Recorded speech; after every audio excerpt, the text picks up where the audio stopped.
So hello guys, आम्ही आलो आज गडावर. यो विसापूर गड आहे हा. बघू शकता हा कोणता गड आहे? हा कठीण गड आहे. हा तिकोना आणि हा विसापूर. आणि आपली पोरं चाललेत बघू शकता. चला आपण पण जाऊया वरती. कसं काय मंडळी, कसं वाटतंय? गड किल्ले फिरले पाहिजे. हा वाईट गड किल्ले फिरणं हे गरजेचं आहे. घरी बसून काय तुम्ही अंडी घालणार रे? हा हे बघा, आता मी पर्यंत आलोय. अजून एवढं वरती जायचं आणि सगळं दगडाचे झाले, एवढं हे सगळं झाले. पण व्ह्यू एकदम क्वालिटी होला.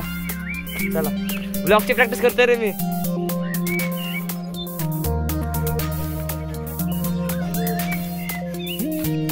मग आम्ही आमच्या ट्रेकिंगला सुरुवात केली. घनदाट अशा जंगलांमधून आमचा प्रवास चालू झाला.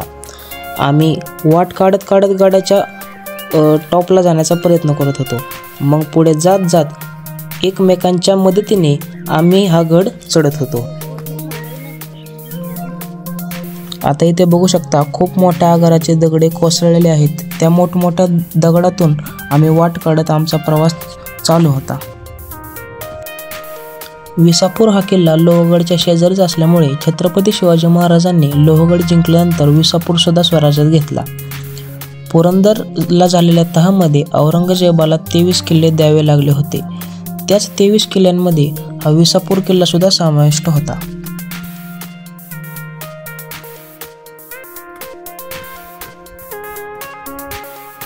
तर हा होता विसापूर किल्ल्याच्या ट्रेकिंगचा सगळ्यात अवघड भाग. तसा एक सोपा रस्ता देखील आहे, पण आम्ही मात्र हाच रस्ता निवडला. हा भाग कव्हर केल्यानंतर आपण पोहोचतो ते म्हणजे विसापूर किल्ल्याच्या शिखरावरती.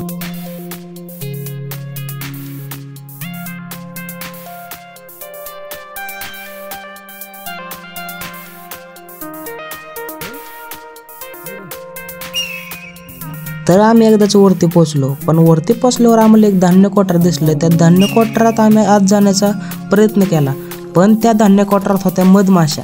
त्या मधमाशांना बघून आम्ही घाबरलो आणि तसंच त्या धान्य कोठारातून बाहेर निघालो. नंतर आम्हाला इथं ते एक कुत्रा दिसला. त्या कुत्र्याला आम्ही एक बिस्किट दिलं. त्या एका बिस्किटावर तो कंटिन्यू आमच्या मागे फिरत राहिला. तर ह्यालाच म्हणतात मुक्या जनावरांचं प्रेम.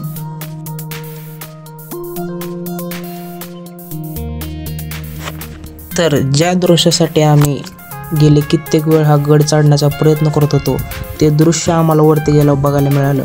आमच्या डोळ्यांना सुख मिळालं. खूप सुंदर असं दृश्य वरतून दिसते. बघा, तुम्ही पण बघू शकता. खूपच भारी वाटत होतं आम्हाला वरती गेल्यावरती.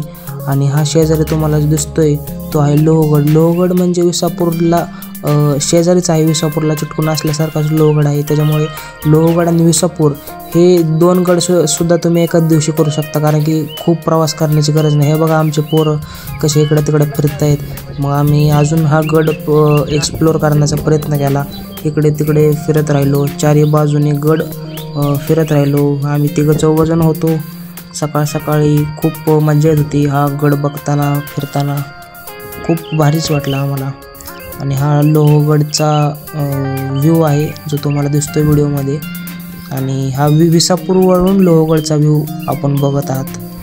आणि मग नंतर आम्हाला तिथे एक आजी आजोबा दिसले. चला त्यांच्याकडून पण थोडी माहिती घेऊ. विचार. बाबा मस्त फिरताय. किती वय तुमचं? माझं 57. तुमचं 62 म्हणजे आता मला तरी फिरताय एवढं? 58 होतील. म्हणजे काय आयुष्य गेलं याच्यात. खूप छान. किती गड केले आतापर्यंत? नाही बोलले तरी अंदाजे माहित ना, मी वयाच्या 15 वर्षापासून फिरते. 15 वर्षापासून. लय भारी आहे, एक नंबर. ऐकूनच भारी वाटलं एवढं.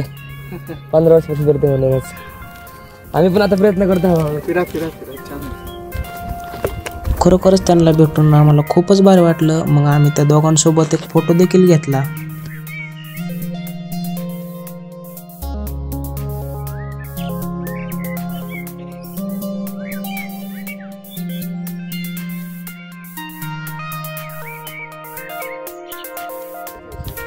परत आमचे पोरं तिकडं पलीकडे चालले होते. मग आम्ही तिकडे जाऊन बघूया, चला तुम्हाला दाखवतो नेमकं तिकडं आहे तरी काय.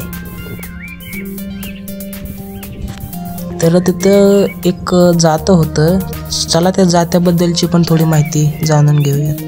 जय शिवराय मित्रांनो, आम्ही आलेलो आहेत विसापूर गडावरती आणि इथं एक छोटं जातं पाहायला मिळते.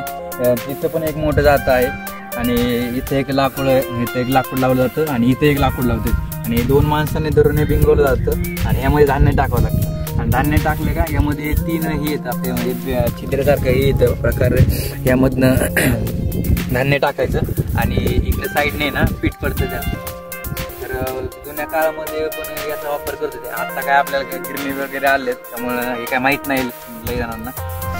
तर हे काय म्हणते त्याला धान्य म्हणून ते पीठ निर्माण करण्यासाठी एक यंत्र म्हणून वापरलं केलं जात होतं.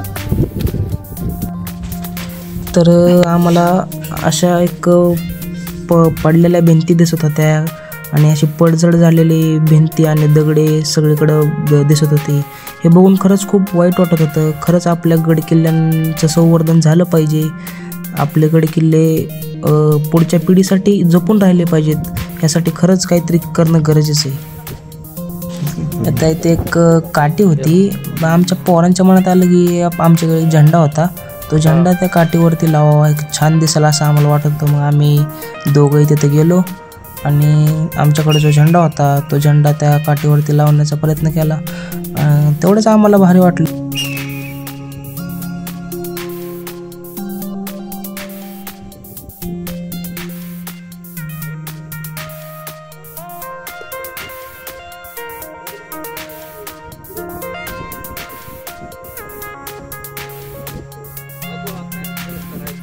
इथं आमचे मित्र त्या जंगलातून एक शॉर्टकट शोधण्याचा प्रयत्न करत होती, पण त्या शॉर्टकट शोधण्याच्या नादात नेमकं काय झालं ते बघा तुम्हीच.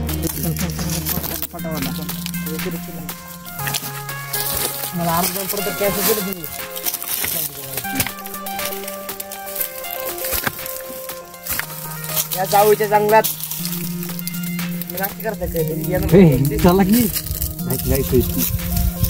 चला चला. मित्रांनो, हा खूप अवघड ट्रेक आहे. जंगलात जायचं आपल्याला. या झाडाला काटे पण आहेत. काटे खाली तोय वरती पण जाळी या बाहेर. मग तिथून बाहेर निघाल्यानंतर आम्ही दुसऱ्या बाजूला आलो. तिथं आम्हाला पाहायला मिळालं ते महादेवाचं सुंदर असं मंदिर. हे तुम्ही पाहू शकता, हे आहे महादेवाचं एक मंदिर. तर मग आमचा जवळजवळ सगळाच किल्ला फिरून झाला होता, बघून झाला होता. मग आम्ही परतीच्या प्रवासाला चालू झालो होतो. तर आमचा परतीचा प्रवास पण असाच घनदाट जंगलातून सुरू झाला होता. इकडून तिकडून आम्ही वाट काढत चाललो होतो आणि आम्ही शेवटी पायथ्याला पोचलो. जाता जाता एक ड्रोन शूट घेतलेला आहे, तो ड्रोन शूट तुम्ही एकदा पाहावा.